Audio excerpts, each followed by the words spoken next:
Hi, everybody. Welcome to the next episode of All Things Metaphysical podcast with Kellie and Gail. I am the Gail part. That would make me the Kelly part. And it has been a few weeks since we did one. I think we did one 2 weeks before the end of the year. I think so. So it's been a little bit since. So, Happy New Year to everybody. I hope anyone else who's in the Midwest that they've stayed warm through these frozen temperatures and snow and everything else that's going on. Welcome back. We're probably going to do this every 2 to 3 weeks, but we'll give you guys a heads up we'll always advertise it before we do it so that you guys can find us and that you know. One of the things that we decided we were going to, and we have a bunch of questions from people who wrote in this time ahead of time and asked us questions because she's in Germany and she can't ask them live because it's 2 in the morning in Germany. Right. So we wanted to talk about fitting in and what that means and what that brings up. Most of we'll call them spiritually inclined people that I know have never fit in. Uh-huh. We've just collectively, as a group, have never fit in, at least not with normal people. And with that said, though, there's such a sense of wanting to feel like you belong Yeah. and that you're seen. Yeah. And the reason that I'm bringing it up is because I just had an issue with this, recently. And I usually use our show to talk about what's going on with me, because I figure if I'm going through it, other people are going through it. Yep. And that might not always be the case, but I think finding your tribe and finding your group and finding the people that you fit with can be a very arduous process for some people. Yeah. Very. Yeah. Yeah. It's different for everyone, but overall, I think we just, as much as you want to fit in, Mhm. you can't. And I know when I was a kid, somebody reminded me about this the other day that has known me that long. And they said when I was so desperate to make friends and feel like I fit in, that I've always been very observant and I would watch people and I would notice, okay, this person likes that kind of stuff. This girl likes butterflies. And I would notice everything that they liked. And then I would magically make all of these things appear on their desk before they arrived at school. And it was just like, wow, who did this? And I was too afraid to say it was me. But there was always this one friend who always knew. And the other day she was reminding me that I used to do that kind of stuff. And it's like I was torn between desperately wanting to fit in and desperately wanting these people to be my friends and knowing that they were never going to be my friends. It was not going to happen. And I think a lot of us go through that or have gone through that. Mhm. When I was a practicing therapist, I'm going to refer to it that way because I still work in the field, but I'm not doing therapy anymore. And I remember I would always use this example, and I needed to remember this for myself. Because I heard this guy who wrote a book, and he went around talking to grammar schools. And he's like, when do you think you lose your spark? And the sixth grade girl raises her hand, and she's like, you lose your spark when you start to think more about what other people think of you than you think of yourself. And that fits in so much with the fitting in, right? Yeah. Because we start to think about how other people are seeing us or what's important for other people or what other people, want from us, that we then lose what's important for us. And I was reminded of that this weekend. So, I think that it's just about how do you authentically be yourself out in the world, and then you will attract the people that you're meant to be with. And what happens when you find your authentic self, finally, after searching for years, and your partner doesn't feel the same way? Mhm. I've had many students lately with that very issue, including the one I talked about before the show. But it's really because if you're in that kind of a relationship where you're very close to someone and you're used to sharing things with them, and all of a sudden you start talking about things like, I saw a ghost the other day, or angels are real, or what do you think about aliens? And they look at you like you've got 5 heads. Uh-huh. That's a real rude awakening that you're with the wrong person. So sometimes our desire to fit in makes us be less of who we are because you're afraid to lose that connection. Or Um, rock the boat. yeah, yeah. So that's part of fitting in a very destructive, I think, way. Because if you're giving up who you are to try to keep the peace, that's not good, guys. That's not good. So don't do that. Wake up sooner than that. So But if you're, no, but if you're starting out and you're excited about everything, how do you keep it in? How do you not tell people around you? well, I think it's also about learning who you can talk to about it, so people don't look at you like you have 3 heads. Yeah. You But if know? this is your significant other and you've never had these conversations before, Mhm. it's weird. I've heard a lot about that lately. It seems like people who are waking up, and we are all waking up at different levels, I think, on a different timeline, but humanity's waking up. So what happens when one person is awake and the other person is like, you have gone insane, you have lost your mind? That's kind of a sticky situation. That's why I tell people, don't talk about it. Well, a couple things. One, if you're watching us live and you have questions, please put them in the comment section. And second, I think that it is much harder to be who you really are out in the world than people Mhm. think. It takes so much, I would say, courage to fully be yourself out in the world Yep. because there is so much of the wanting to feel like you belong, the wanting to feel like you're part of things. Like I know a lot of people that I've talked to were the black sheep in the family growing up, right? Because you were the one who saw everything, you were the one who noticed everything, you Yep. were the one that pointed out everything, Yep. And so it's like that pattern is, which leads us to kind of that first question: how can I release change?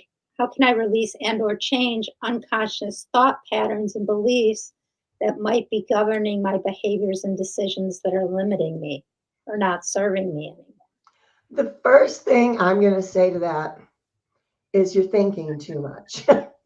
If it is your subconscious and you're spending all of your time thinking about your subconscious and how do you let go of that, well, you've put yourself in a vicious spiral, at least from my perspective, because I have done that myself. Mhm. Why am I doing this? Why am I thinking this? Am I holding myself? And by questioning yourself like that, you kind of are holding yourself back. You've kind of put yourself in that, Mhm. you know, I'm going around and I'm going So around and I'm going around. let me ask you this question then. So, as an empath, how do you navigate the world when there's so much fear? I isolate myself completely. Okay, well, that's not always the answer. Some of us still have to go to work and interact with people. And I mean, I was thinking about it, and that was sort of one of the questions that was asked too is how do you not get sucked into fear? Because so much of our world right now is fear based of what's going to happen, how it's going to happen, when it's going to happen. Are we going to have a world? Are we not going to have a world? Is there going to be World War III? How do you, as an empath, not get pulled into that? You have to make a deliberate choice that you are not going to get pulled into it. Stop watching the news, at least for a while. Stop reading about all the horrible things that are going on in the world. You have to like wipe the slate clean. Mhm. And you have to say, okay, I'm removing all of this. I'm not going to look at it. I'm not going to think about it. I'm not going to have dreams about it. I'm not. And then when you catch yourself going back down that road, change your change your focus. Okay, I'm going to throw a wrench in that. Okay. So, what happens when you're getting guidance from your angels, masters, teachers, loved ones, light beings, multidimensional beings that you need to be involved in it? What I do, well, first off, I argue with them every single day. So this is coming from someone who already doesn't take direction well, um, or follow the rules. But you really have to stand your ground. You may be guided to do something, but are they giving you specific instructions? You can In ask, my case, usually yes. It's yeah, usually to usually they create. do, but It's usually not to create everyone a gets that. development world, but yeah. Yeah. But there might be ways to help without getting yourself that involved. You Mhm. know, every day when I meditate, I send love to people, I send healing to people, I send it and I let it go. And that's kind of what you have to do sometimes. And it is perfectly okay to argue with your guides. They really don't care. They don't mind. Someone If is anyone saying else, there's no yeah, sound. if anyone else is having problem with sound, let us know. From my Um, end, it seems I can hear everything Kelly's saying. yeah, So, yeah. so So I think it's just, I think we live in really, it's like Earth One and Earth Two, right, right? right, There's the people who are waking up who are kind of on Earth Two, right. and there's the 3D world that we're all still currently living in, which is Earth One, which a lot of us Well, don't most of want us are to live anyway. in. What? I said, well, most of us are anyway. It's important, I think, to be aware of what's happening, Mhm, but it's really not important to involve yourself or make it so personal. mhm. And I think that's where people kind of mess up is they make it too personal. And apparently, all I want to do is throw wrenches and things. So now I'm going to throw this at you as well. So I have a friend who's a transport medium. Hmm. And when there's a war or catastrophe, she has to help hundreds, if not thousands of people. I mean, she doesn't really get a choice. Right, She right. could Well, say, that's a higher purpose situation. If you have one of those, your life has probably been, rather traumatic, dramatic, and less than happy most of your life. I think some of us have signed on for that, but I think the numbers of people that have actually signed on for that are far less than probably we need, but they're far less than people want to think. I've talked to 7 different people in the last couple of weeks, all of whom profess to be the chosen one. And there's so much of that going on in the spiritual community and with different teachers. I had someone they profess to be a shaman. I've I've studied shamanism for 18 years. I kind of know a thing about it. And they're telling me that you are chosen from birth. Maybe, but don't you think someone who may not have been chosen can still study, can still learn things? So I think there's a lot of teachers who are teaching things that may not be true. You well, know, I think what we're also dancing a little bit around is what's ego. yeah, yeah. Because I know so many teachers who get caught in their ego. And that's a hard thing for a lot of people. Um, it's if you're surrounded by people who are constantly building you up and telling you how wonderful you are, you have to really have a huge depth of humility to Mhm. counteract that. I've seen people that didn't start out the way they are now, and they have really gone, you know, not in the right way. So one of our viewers wrote, "How about you ask for the toolbox that will give you the ability to transmute your fears so that you can shine light into it? Also, maybe we're all the chosen ones, as everyone's note is important." And I think that's so true. We're all our own lighthouse, right? Right. It's up to us as to how bright we want that beacon of light to shine and what we're really putting out in the world. There's people who are afraid of their light and Yeah, there afraid are. of what they can do and how they can do it. And so they dim themselves or they play small. And we're at a time in humanity right now where we need everyone to fully be who they are, Right. to shine as bright as they can shine. Yep, absolutely. And, by chosen one, I was talking about people who make themselves overly ego inflated. Well, that's the nicest way I can put it. Truly, it is. That was being nice. Yeah. But that's, yeah. To change it, somebody wrote to change into the other timeline, Earth 2, where there is peace. It's enough to say, to stay with oneself and heal and love and not necessarily become an activist. With Oh, that, absolutely. enough. The thing is you have to do what resonates with you. Right. Some people want to take their gifts and teach. And like I know for Kellie and I, we really enjoy doing the podcast and just having these conversations because I think it's important to normalize all of it. Because I Yep. know when I went through my opening 20 years ago, and I was one of those people who they kept telling me how great I was. And, look what I like every time I'd walk in a room, I felt like my head was supposed to spin around in circles or something. And I'm like, Right.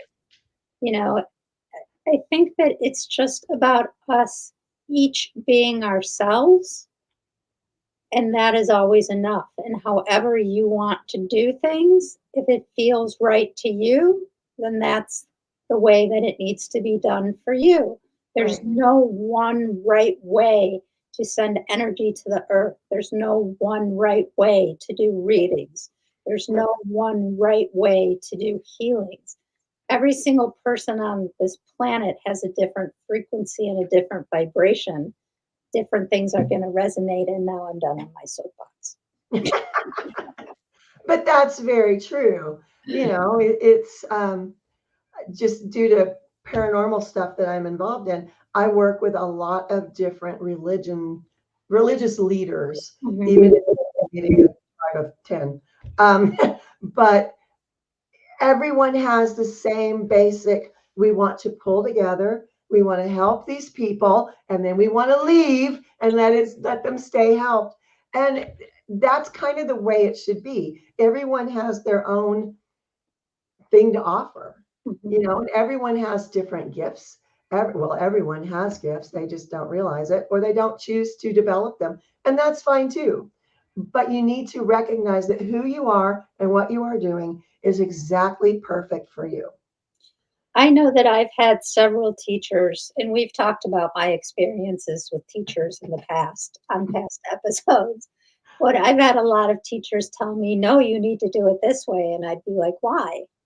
Why do I need to do it that way? Like Right. when I was learning to draw sacred geometry, they're like, well, you have to use a compass and you have to do it this way. I'm like, but why? You can create it this way and it's a hell of a lot faster. Why wouldn't I do it that way? So, it's just, again, it comes back to how we started the whole podcast tonight, fitting in. We tend to sometimes put ourselves down because we think we're doing it wrong. Right. It's if we do it the way that we're doing it, then we don't fit in with everybody else. And sometimes that is a blessing. I have just been floored recently with one particular person that have worked with years and years ago, and I know where they came from, and I know what they used to teach, and to have what happened happen. Well, if you can't afford my fees, you can't have my energy. Whoa, excuse me, But that is actually what happened with someone that I know. You have to watch that when you're becoming spiritually, you're not enlightened yet. You're really not. You're on the road to that. You're learning things. Isn't that the title of your first book? What's your first book? On the Oh, when on the road to enlightenment, don't forget to take out the trash. I've always loved that title. Well, it was a tongue-in-cheek insult to someone that I am now divorced from. So, it was, you have to stay with what you are and who you are. There's no competition here. It's not, I have to get to this level, or aren't I so great that I had a student that asked me this. She says, I think I need a big teacher to study with because I think I've just learned so much that I'm just, really big and bold and I'm going to save the world. And I went, sit down. And there's so much of that going on. Does that mean that's the ego kicking in to pull us off the path of where we really need to be? Because the ego oftentimes takes us off our path because you can't continue your path if you're having those, sorry, I'm going to use stronger words, overblown inflation of what you can really do. Right. Yeah. And, everyone is doing their thing. And that's exactly the way it should be. It's not a competition. You just do you. And that's what we need you to do. Everyone needs to do what they can do. Yeah.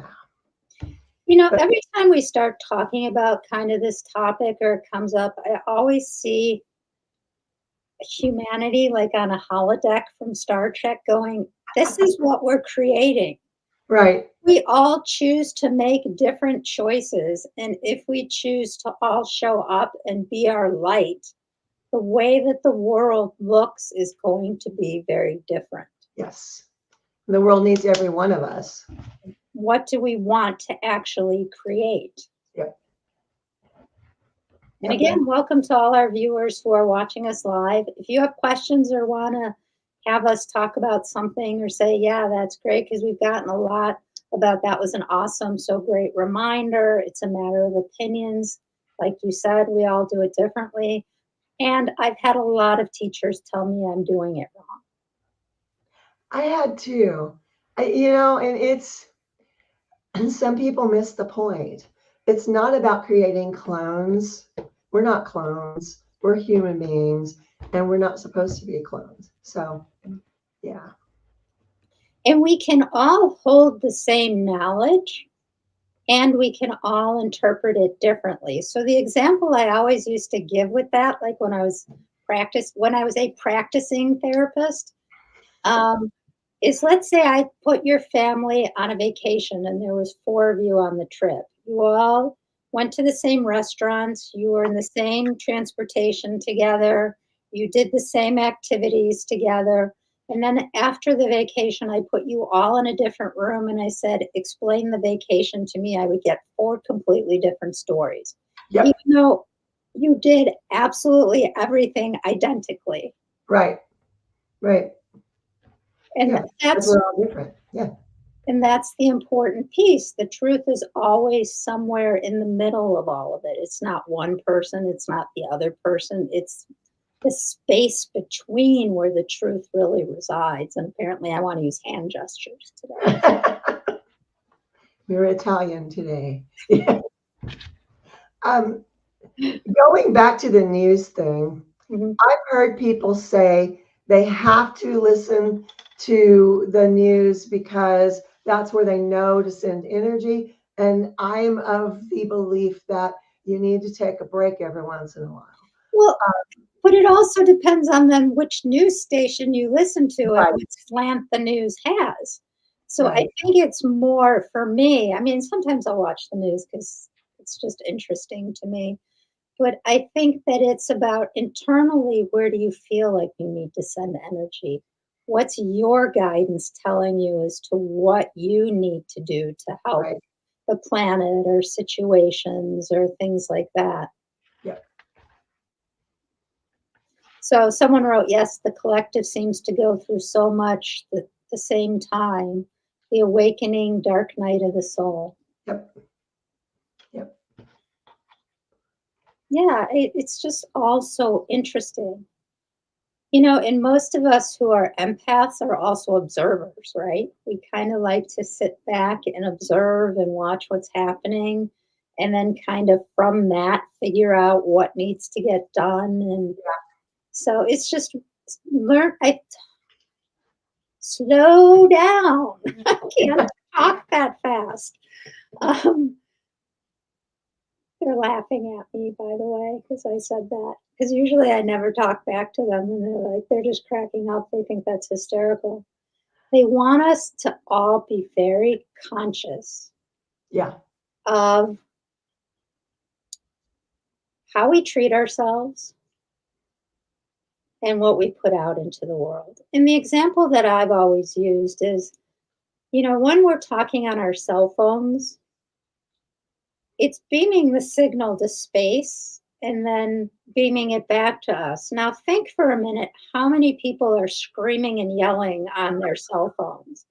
And then just imagine that we've sent that all out into space and that's what's getting beamed back to us. Right. So, to just be really conscious of how we do things and to be in the present moment, because honestly, that's all any of us really have is the present moment. That's all we have impact in. That's all we can do to change things is what you're doing in this moment. Right. Yep.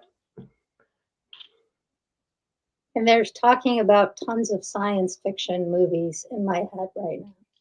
And for those of you who haven't heard me say this before, the name of my book, it's called I Don't Know How I Know, I Just Know, but the title I wanted to call it was My Life is a Bad Science Fiction Movie.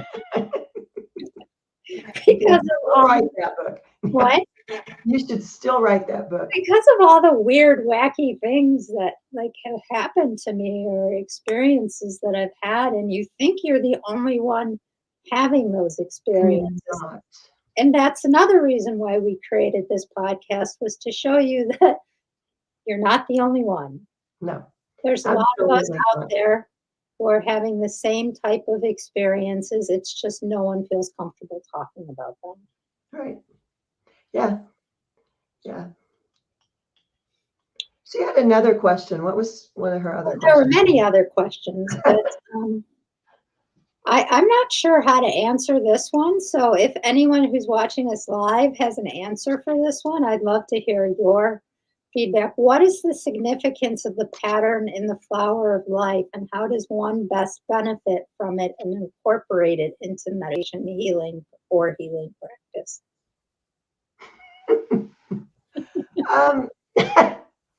Well, as the Jewish person, you should probably talk about the flower of life. Yeah, it's I'm going to give a very non-traditional answer. it's Flower life. of life is a symbol that was left for us to uncode information that we need as we continue to move forward on our path. Yeah. It really symbolizes life, like in the universe, not just for us. So I'm not sure. Again, you're thinking too much. It's one of the things that I was taught is everyone is a piece. If one piece is missing from a puzzle, it's never complete. Mhm. And it wasn't until I had a teacher that explained that in that manner, I was like, it's pretty. Yeah. But that kind of made sense to me as it's the whole, it's all the pieces of the whole. And one of our viewers just wrote, it shows how our souls overlap and share the same energy, and it is a way to connect with infinity symbols everywhere and blossom together. Yeah, we're all pieces of the whole. That's what, yeah. I in my experience, having students that questioned every little thing makes them know things, but they don't feel the knowledge. If you are so in your head that you have to ask infinite numbers of questions about things instead of appreciating their beauty and appreciating their peace in this spiritual path, you're kind of shortchanging yourself. I study everything. I go down rabbit holes all the time. We have to address this part of it now. Okay. And so when you have had trauma early in life, which a lot of us have had, and that's the reason why a lot of us are empaths and things like that. And when we've had trauma early in life, we tend to not trust our feelings. Mm. And our feelings sometimes aren't valid because they were oftentimes overlooked in traumatic situations and or dysfunctional families. So the way that you start to see the world is kind of this cerebral version of the world. So how do you learn to balance? And it goes back to kind of the flower of life. How do you learn to balance body, mind, spirit, and soul? Because we're all things. We're Yeah. soul and a spirit having a physical experience on earth. And and our mind is connected to all of consciousness. So how do you learn to balance all of those components together? How Yeah. did I do it the hard way? Like I do everything. Not only knows who I'm talking to tonight, but they seem to want to give me very technical answers and everything. And Metatron is laughing. He's like, who do you think it is? Yeah. Okay, Metatron. And so I have never said this in the show before, but I'll say it tonight. So oftentimes Metatron and Maitreya are with me. And they're like two of my guides who are always with me. And they think it's funny. I mean, I would never be disrespectful. So I call them the M&M twins.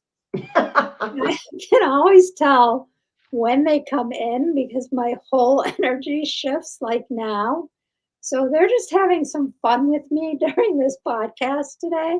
So as you can tell, my energy is a little bit different than it normally is. I'm having trouble speaking and getting words out and getting coherent sentences out. But I'm along for the ride. They're just laughing. They just think it's the funniest thing. So yeah, I refer to them as the M&M twins. And they are definitely here standing behind me. Mm-hmm. So Yep. just thought I'd share that with all of you. I've never talked about that before, but yeah. That's funny. I think balancing is like anything else. We're all individuals. Mm-hmm. The issues that I had as a kid in a very traumatic, over dramatized, very dysfunctional family. I tell people the term dysfunction was made when a social worker came to my house when I was a kid. And they said, oh, dysfunction, that's what we'll call it. I went more inside my feelings. I don't remember large blocks of time from my early childhood because I wasn't in my body. I was like, okay, I'm out, bye. And I don't think I'm alone in that. I think there are other people that had those similar experiences and went more inside themselves. Yeah, I believe that's referred to in psychological terms as dissociation. Yes, it is. I know. I also was once a therapist. Is never going to leave. But it really is important to figure out who you are with each one of those. You need to be, mental and totally let's think this through and let's be in body and let's do this. But you also need to know who you are as a spiritual being. Who are you in your heart? And that's the only thing that saved me was animals when I was a kid, because an animal never broke my heart unless they died. Mm-hmm. And I can't say that about people. Well, and I know I'm not the only one there. A lot of people don't remember their childhoods for various reasons. And there's other people who remember every aspect of their childhood. Right. It's a way of protecting ourselves in order to be able to survive and grow up so we can become adults. And so that's that whole movement of inner child work, right? Right. Because a Right. lot of times people don't have a childhood because of the circumstances in which they grow up. So now you need to kind of learn to reparent yourself and have compassion for yourself. And I've told this story before. I had this great aunt who would just walk around and say, why don't you just be kind and gentle to everyone you know and yourself? And I'm like, I'm 5. Who says that to a 5? Right. But, Yeah. as I got older, I'm like, she was right. I mean, she obviously had a lot of the gifts, but in her day, like, she couldn't go into any high-rise buildings in Chicago because she would feel them moving, Right. and everyone labeled her as crazy. In today's world, everyone would be just like, "God, you're so sensitive that you Right. notice that. That's a really cool thing." Right. Right. And I guess some of it depends the times that you grew up. So they want me to talk a little bit about this. I told you they are just Go with it. so they want me to talk a little bit about, there's indigos, crystals, rainbow children. Supposedly that started coming in the 80s.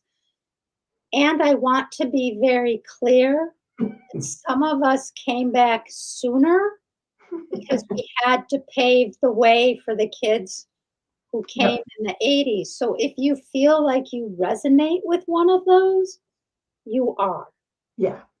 Because people get so, well, they didn't come in till the 80s. I'm like, that is not true. That is not They true. came in much earlier because people had to start to pave the way for us to get to where we are now. Yep. Yes, those kids are amazing and they're wired differently and they can do amazing things. But some of us are also wired like that who are older, which is also why we never fit in. Right. Because a lot of the things that kids thought about while we were growing up, we thought were stupid. I'm like, why are we spending time talking about this or this? This is what really needs to happen in the world. So, Yep. it's all connected, and it's time that we start to put those pieces together. Yep. Absolutely. Again, done with my soapbox now. Yeah. I think it's funny how we attract the students that need us. I've had more people lately talk about being able to, in elementary school, being able to hear what another kid thought about them. Mhm. And I'm like, whoa, me too. And it's kind of fun being the adult portion of that child because now it's like we're all coming somehow together and making those connections. I know people now that I was talking to when I was a kid, and we were telepathically communicating, but we didn't meet till we were older physically. So Yeah. it's just really interesting. Can we talk? Yes, in future shows, we'll talk about more about indigos, crystals, and rainbows because we're running out of time for today's show. But we promise we will come back and circle back around to crystals, indigo, Yep. and rainbow children. Yep. Um, so, anyone else have any other things you want us to cover in future shows? I'm writing it down so I don't forget. But will you remember where the paper is? I'm going to tape it to my wall because otherwise I will forget where the paper is. So, thanks everyone for hanging out with us tonight. Thank you, Metatron and Maitreya, because you have been in control of this whole show. So, thanks everybody for hanging out with us, and we'll let you know probably about 2 weeks, maybe 3 weeks. We'll be back for the next episode. So, Yep. if anything comes up between now and then, feel free to reach out to Kelly or myself, and we will see you guys all again soon. Take care, everybody. Bye.